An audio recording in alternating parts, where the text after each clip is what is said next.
Good morning. You're tuning into another Super Galactic Saturday. Unfortunately, you're getting one Jerry instead of two, but hopefully, you're going to get twice the fun. I'm Jerry Jr., obviously. Thanks for tuning in, everybody. It's another sunny Saturday in the Golden State, and it's still cold, though, so I wouldn't recommend going to the beach. Instead, stay at home or tune in to your phone, wherever you're watching this, and let's catch up on some movie pop culture news. We've got some interesting stuff for today. Thanks for tuning in once again. And thanks for anybody who has supported our comic book, A Super Galactic Fantastic Dimension. I'll leave a link to our website in the comment section below.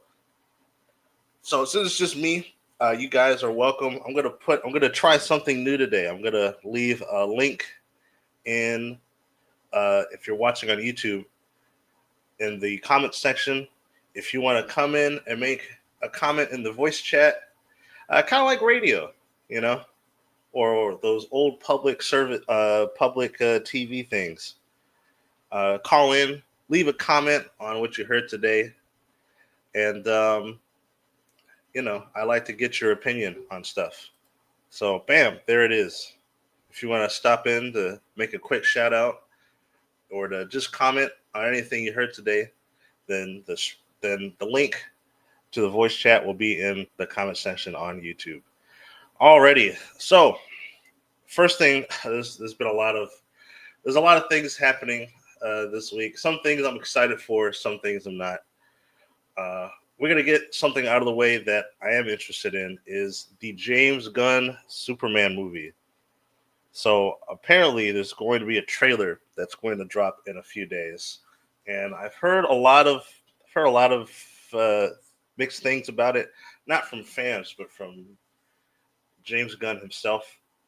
Apparently, he's trying to create this a punk rock Superman, which sounds a little weird. I don't think he elaborated on it, but I'm guessing because he worked on the Guardians of the Galaxy movies, right?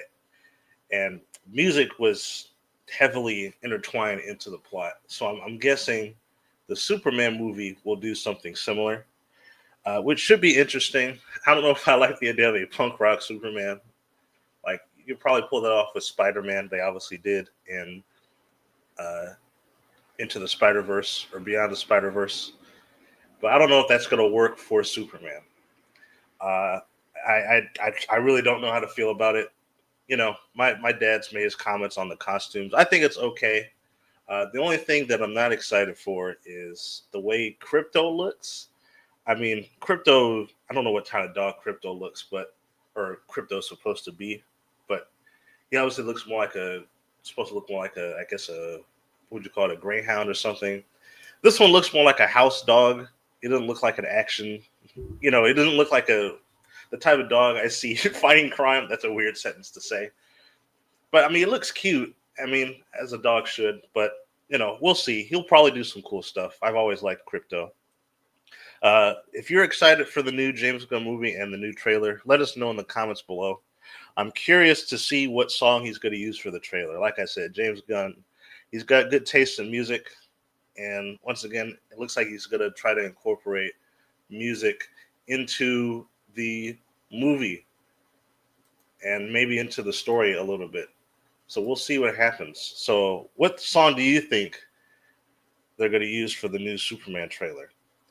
Speaking of Superman movies, something came out this year that I thought was pretty interesting very recently.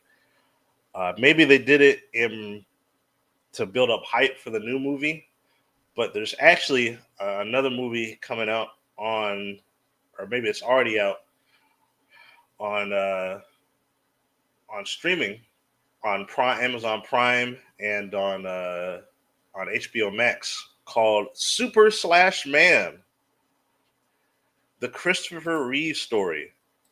So this is actually supposed to be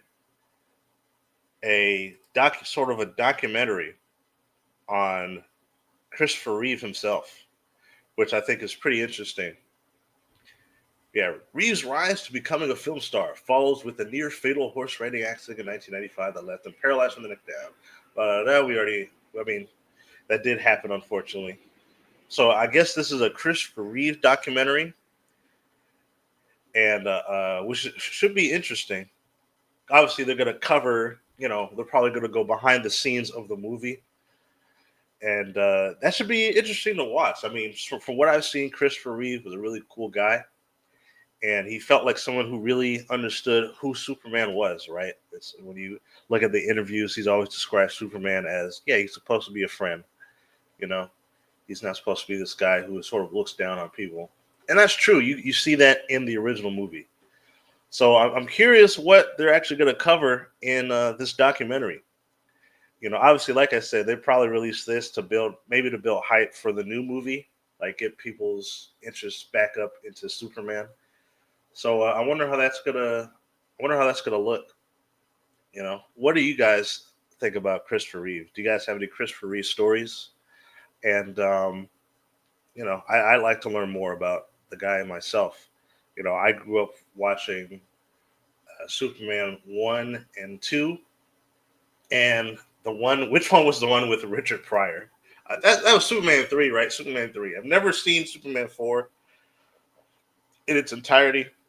I remember watching the Nostalgic Critic review of Superman 4, thinking it was a hilarious, idea, but I've never seen the movie myself. So I've seen 1, 2, and 3.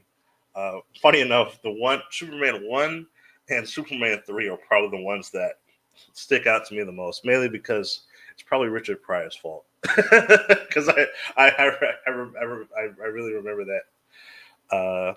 It's kind of hilarious how he was in that movie. But yeah, what are you guys' thoughts on the Super Slash Man documentary? It's kind of a interesting title. What do you guys think of the Christopher Reeve story? Do you think they did? For those who've seen it, do you think they did a good job? Do you think that there's other stuff that they could have covered? Let us know in the comments below.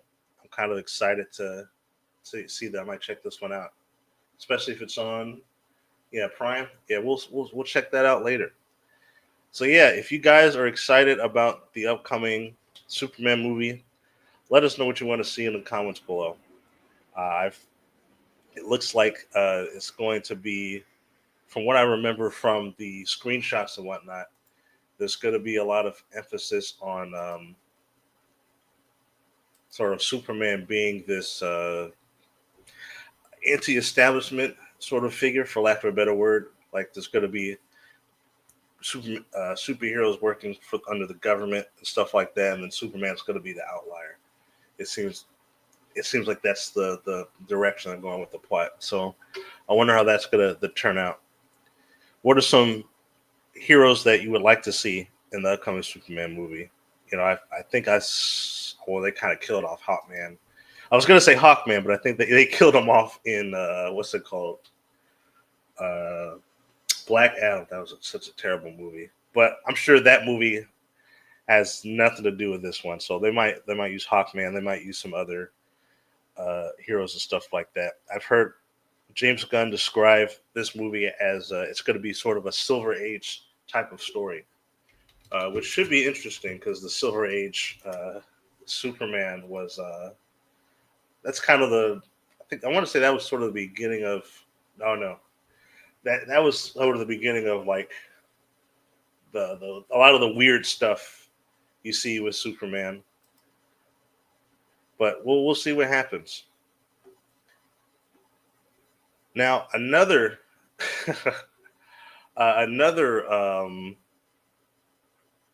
thing that popped up recently was obviously the gaming awards.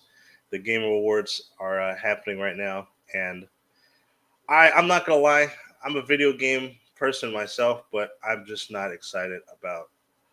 Um, I'm just not excited about the game awards. I'm a PC gamer, so obviously I play stuff that comes out on Steam, but I also play a lot of indie games. So I already know a lot of my favorite games are not going to be featured on the Game Awards. At least that's what I thought until I saw the trailer for the new Virtua Fighter. Virtua Fighter is back. So for those who don't know, Virtua Fighter,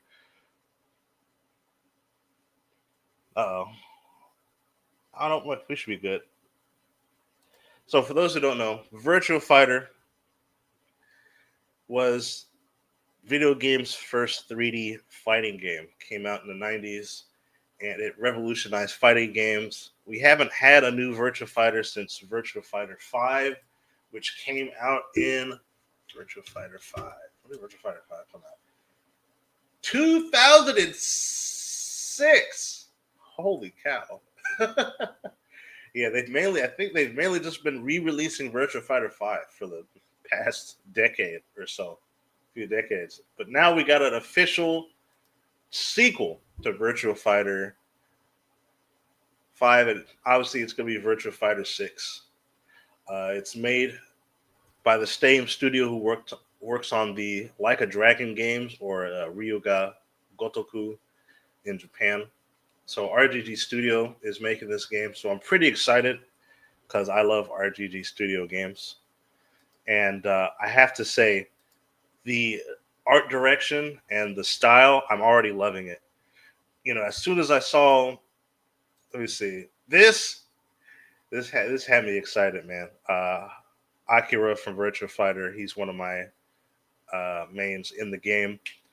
I love his Taiji Kwan kung fu style, and he's always been sort of this generic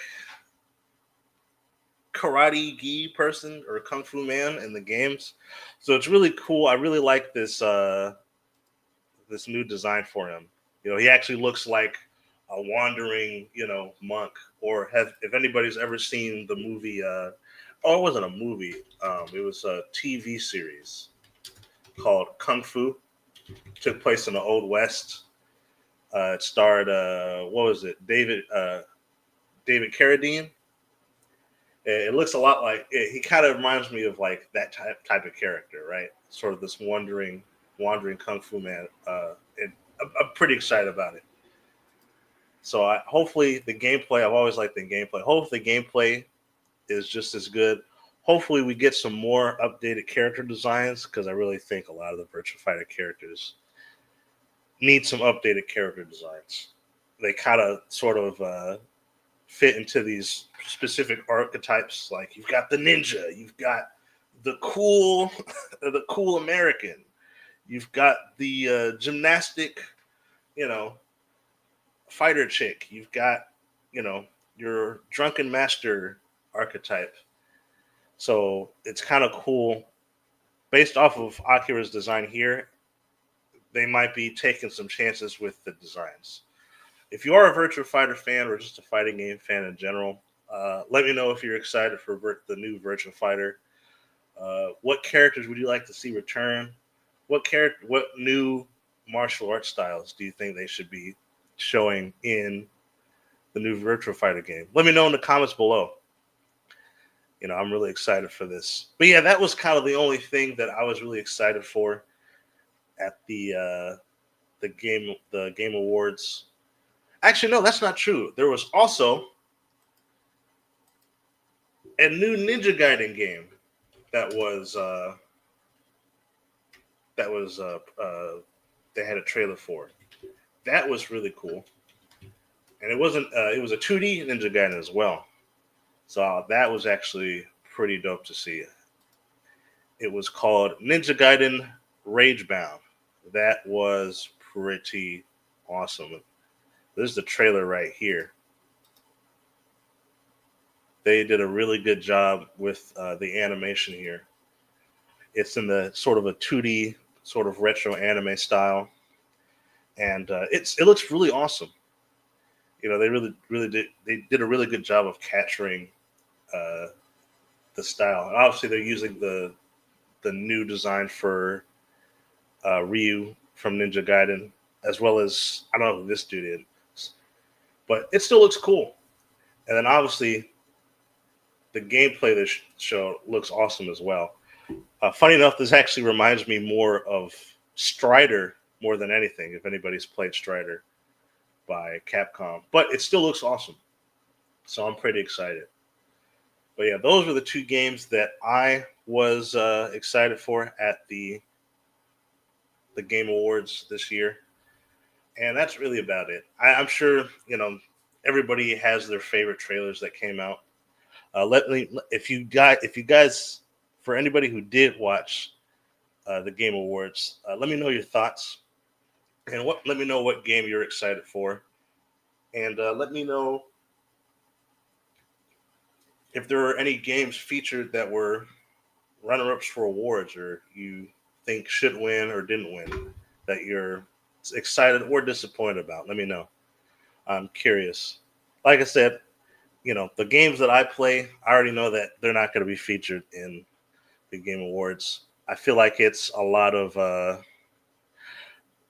I feel like most people are sort of tired of award shows, like the Emmys, the Oscars, stuff like that, because it just feels like a big circle jerk. It doesn't really feel like they're actually celebrating the stuff that regular people actually enjoy. But that's just me. Speaking of video games, though, I did end up watching a few episodes of Secret Level, that new anthology series that's on streaming right now, and it was pretty interesting. I didn't watch every episode. I'm curious to find out if my dad watched any of the episodes or if he saw the whole thing. I watched two of them. I've been really busy, but I managed to watch two of them. One of them that I watched was obviously the Pac-Man one because we talked about it a lot last time. But I also made time to watch one. I wanted to watch an episode that was based off of a game that I don't actually play because I wanted to come in, with no bias or anything like that. So I was like, well, let me choose one that features a what's it called? Let me choose an episode that features a game that I don't play. So I chose the Warhammer one. If you don't know, Warhammer is a sort of a tabletop game, RPG game made by Games Workshop. It was a game that started in the UK back in the 80s, 1987, if I remember. I believe it's the most popular miniature model game in the world, and it's pretty popular. I've met people who play Warhammer. I don't play it myself, so I figured why not actually, check it out and you know see if I might get into it. The thing about well, I'll share my thoughts on the nature of these episodes after, but I will say that I was extremely hooked. So that one was probably it was awesome. There's no really one other way to say it. It was awesome. As someone who, like I said, I have no knowledge of Warhammer, but I think this episode did an excellent job of introducing me to the world and the setting and the atmosphere of Warhammer. And what's crazy about it is that this particular episode barely had any dialogue. You get like a narration at like the beginning of the episode of the show, but then it pushes you right into the action. The guy gets a well, talking about the guy. So basically, the episode starts off with in the Warhammer world, right? These space marines, they get put through inhumane trials and stuff like that to become space marines and stuff like that. And obviously, they're fighting these abominations and whatnot. I'm, I'm like I said, once again, I'm not a Warhammer fan, so if I mess up any facts, just let me know. But based off, I'm just going off of what they showed in the episode. So we start off in the Space Marine. He finds this this child in like this war torn area, and he's got a giant sword. Areas right here. It's kind of dark. I mean, this whole episode's dark. So he ends up, basically uh, adopting this kid. I mean, I'm using adoptee loosely, but and the kid ends up, under his wing, and he eventually becomes a space marine. He becomes this guy, right? And and so now the kid's all grown up. He's a space marine, and he's going on this mission with his mentor, and they have to destroy this giant statue filled with aliens or whatever. And it's epic. Like the action you see in this trailer is like, if this is only like a fraction of how cool the action in the actual episode is. It's insane. Like they really do a good job of showing just how tough these guys are. Like I had goosebumps the entire time. And like I said, there was like no dialogue throughout most of the show. But what's cool about it is that they were able to convey, like, I guess we want to call it like the emotions of characters, or at least the situation. Like the characters were able to communicate each other really well without any dialogue, right? Just by looks, and it was insane. And the way it ends is it's really sad. Like it really shows you how it's a great visualization of sort of the mentality of these space marines, right? Like they know that they're at the end of the day, no matter how powerful they are, they know that they're essentially fodder, right? And they know that they're disposable. But so what happened when it ends up happening at the end is like very sad, but it's also very touching. I'm not, and because the mentor ends up, he ends up getting, seriously injured in like a fight, and the kid, obviously he's all grown up. I don't know. We don't know any of these characters' names, but the kid who ends up becoming a marine, he saves him from, because there's a cave that's about to collapse, and he ends up saving him, getting him out of the situation. And the mentor is like, our time's up. It's time to die or whatever. And he's like, not yet. And like he sees, like, you see this horde of monsters in the background. So I'm getting the sense, like, if he's going to go out, he's going to go out in his own terms. He's not going to wait for a giant space laser to wipe him out. He's going to go out, fighting aliens and stuff like that. So it was pretty badass. I feel like my description is not giving the episode justice. So go watch it. This is, I feel like this has definitely sold me on Warhammer. Like I get why people like Warhammer. So I think this one was, a 5 out of 5, 10 out of 10 type of episode. Now, the other episode I watched was the Pac-Man episode. And boy, howdy, was that one a roller coaster. So before I sound kind of mean and before I sound sort of like a jerk, I will say that the premise of the Pac-Man episode ended up being a little clever. I say a little. Well, so basically, right, with the Pac-Man episode, you're introduced to this character, this swordsman, right?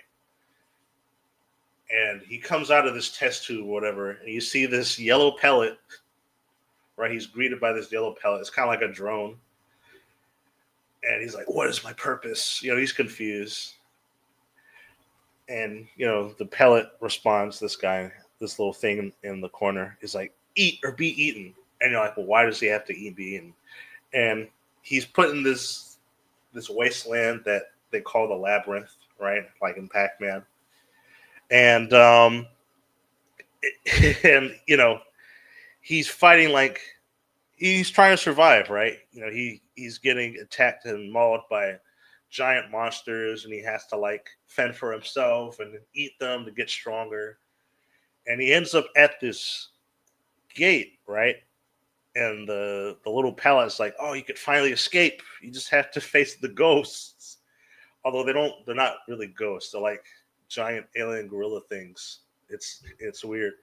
So he ends up fighting them and losing. But then, well, I guess I should say spoilers now. So what ends up happening is that the the pellet that's been following the swordsman around, the swordsman character, that's actually Pac-Man. Let me see. Hold up. So they get to this gate, right? This is supposed to be like the exit of the labyrinth, and he has to fight these monsters to escape. But he ends up losing, and and so it turns out that small pellet that is Pac-Man, and he like burrows into the the the swordsman's body, and they turn into this giant demonic Pac-Man, and they just eat they eat the monsters, and the swordsman's like, he's like, he realizes. So the big twist is right is the big twist is that the swordsman isn't a prisoner in the labyrinth. The Pac-Man thing is the real prisoner, and they've been trying to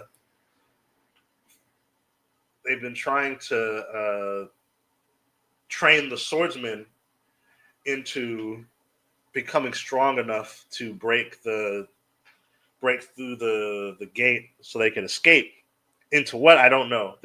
It's very vague, and so but he ends up like you know he ends up killing himself, and he dies, and so the show ends with another test tube thing coming out, and the process sort of repeats all over again, right? The big what's it called?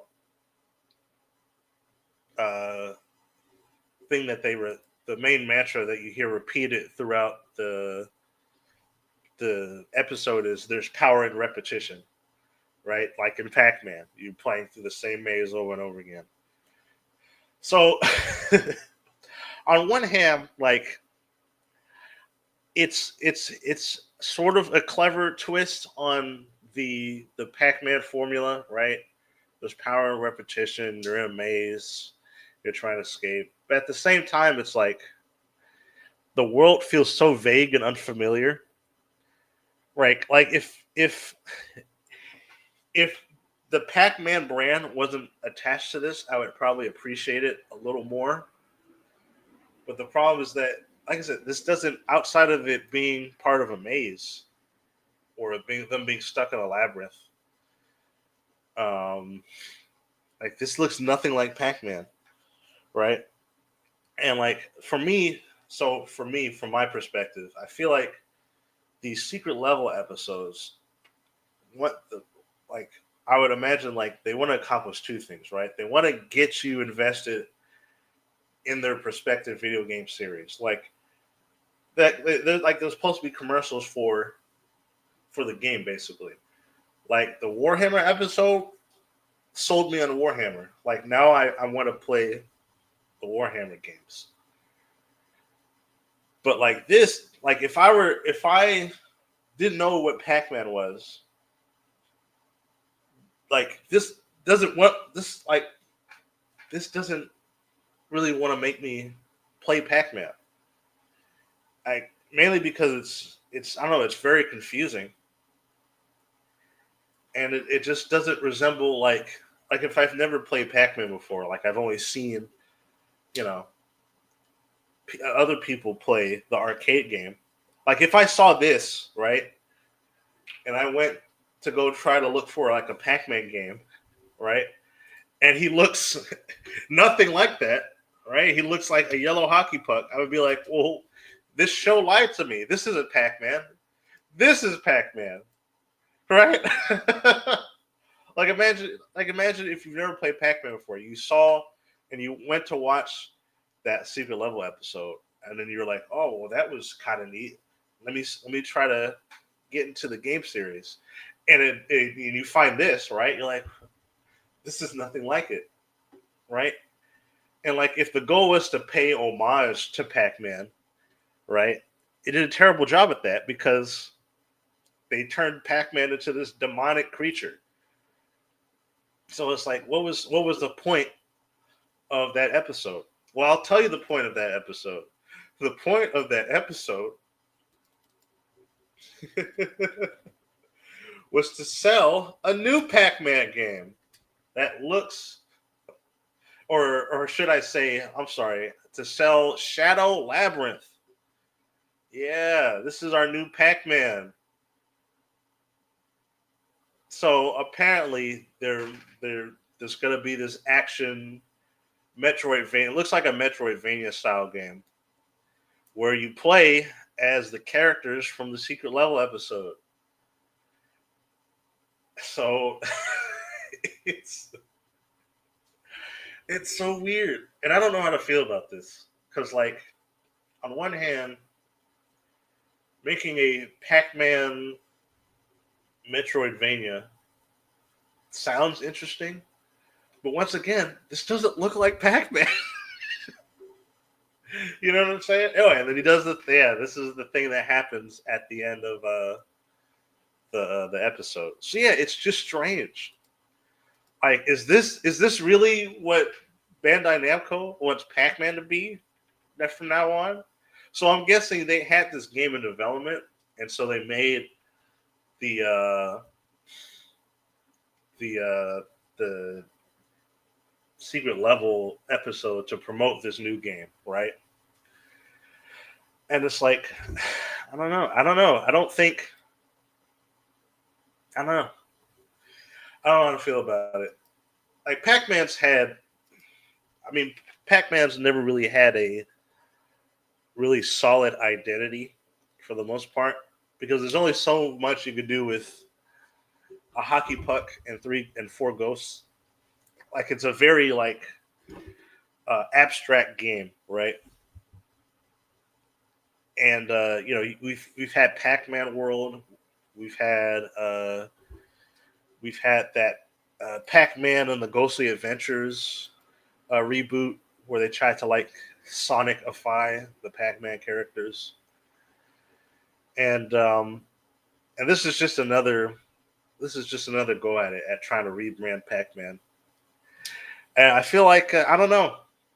I feel like Pac-Man is forever in this identity crisis because it feels like nobody knows what Pac-Man is supposed to be, and I feel like you really don't need to reboot Pac-Man, right? Like, the most fun Pac-Man game is essentially a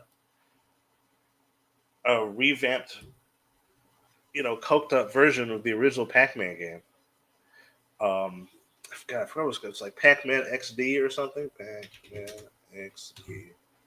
Nah, but I'll find it later. But my point is that you know this is just a consequence of, like I said, Namco not knowing what Pac-Man is supposed to be, and so now we've got edgy, Castlevania style Pac-Man. So I don't know. I don't know. Maybe this game will be fun. Who knows? Like I said, I don't think a Metroidvania Pac-Man game is a terrible idea. I just nobody really associates this sort of this like Riddick aesthetic with Pac-Man. You know what I mean? So we'll see what happens. So I imagine like a lot of the rest of these secret level episodes. Not only are they going to be, they may not necessarily be meant to be an homage to the video game. Some of them are, like the Warhammer is, but some of them will also be commercials for new games coming out. and so this is one of those new games. So I'm not sure how I feel about the rest of the secret level episodes. I'm sure I'll like some of them. I'm hoping I'm hoping to enjoy the Mega Man one. I have not seen that one yet. I don't think that one had come out yet by the time I was watching these, but we'll see. Based off of the trailer we saw last time, like I said, they're pretty faithful in Mega Man's design.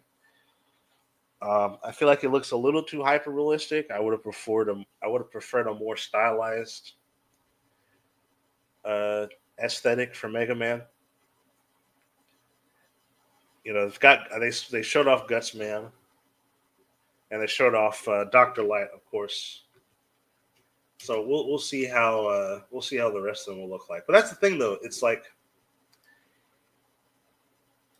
part of the part of the appeal of doing an anthology, right, is that because each episode in the anthology is supposed to be different, you know, you should be allowed to experiment with different art styles, right? But for the most part, it seems like most of the like obviously this art style is sort of different from like this does look different than the Warhammer one, obviously, but you know, it still feels very like I don't want to say dark and edgy. It has a very dark tone to it. It looks like, and like I said before, Mega Man is meant to be. It's usually a lot more colorful. So I would have liked to see a bit more variety in like the color palettes and stuff like that, and in these shorts. But we'll see what happens. I'm sure some of you have watched the entirety of Secret Levels already, and if you have, let me know what your favorite episode is so far. Or I should say, some of you are already caught up. But if you are caught up, let me know which episode was your favorite. Let me know which one you was your least favorite, and let me know what you thought of the. If there are any Warhammer fans, let me know what you thought of the Warhammer short. If there are any Pac-Man fans, let me know what you thought of the Pac-Man short, and leave your comments below the video. So far, like I said, I liked one, didn't like the other. Not sure how to feel about it, but you know, that's just 2 episodes down. There's going to be a lot more. But yeah, that's going to be it for today. I know this is a short episode. Like I said, it's just me today, so I apologize for the short video. But like I said, let me know what you guys think about today's topics. Let me know if you're excited for the new Superman movie. Let me know if you're excited for the new Superman Christopher Reeves documentary. Let me know if you watched the Game Awards. Let me know your thoughts on the Game Awards. Let me know. Oh, I almost forgot. Oh, there was one last thing that I wanted to share, but I wanted to share it with my dad because this is from his generation. So if anybody remembers the movie Chitty Chitty Bang Bang with the flying car and whatnot, it was would you call it a cult classic? I don't really hear a lot of people talking about that movie anymore. But yeah, Chitty Chitty Bang Bang, 1968, Dick Van Dyke, all that stuff. So apparently, some people apparently there's a reboot in the works for Chitty Chitty Bang Bang. I couldn't tell you why. I could not tell you why. But they want to remake that movie. Now I don't know.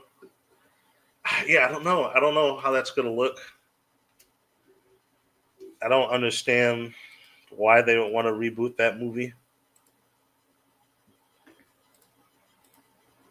I feel like some movies just don't need remakes.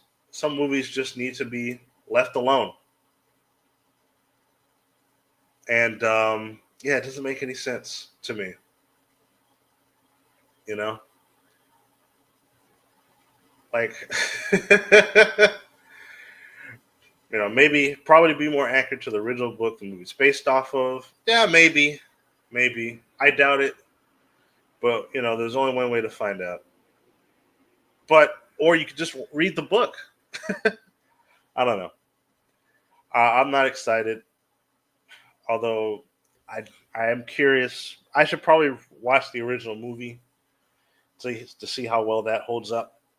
I haven't seen it in forever before I make any comments about it. But yeah, there it's something that I'm sure my dad will probably have more to say about it. Like I said, he he probably grew up with this movie more than I did. I saw it once on the Disney Channel or on ABC, and that's about it. But I'm I don't know how to feel about it. I'm curious. Anybody who did grow up with Chitty Chitty Bang Bang, what are your thoughts? And are you excited? Are you disappointed? Let me know in the comments below. But yeah, now that's about it. Like once again, sorry for the short episode. Hopefully, both me and my father will be back next week, and we'll have a lot more to talk about. And once again, let us know what your thoughts are. Are you excited for the Superman movie? Are you excited for the Christopher Reeves documentary? Did you or did you not enjoy the Game Awards? Are you excited for the new games coming out? Did you or did you not enjoy Secret Level? Are you caught up with all the episodes? Which episodes did you enjoy? Which episodes disappointed you? What other games do you think would make great uh, mini shorts for? Are you excited for the Mega Man episode? Did you enjoy the Pac Man episode? I'm curious to know what you guys think. But until next time, thanks for joining me on this Super Galactic Saturday, and I'll see you around.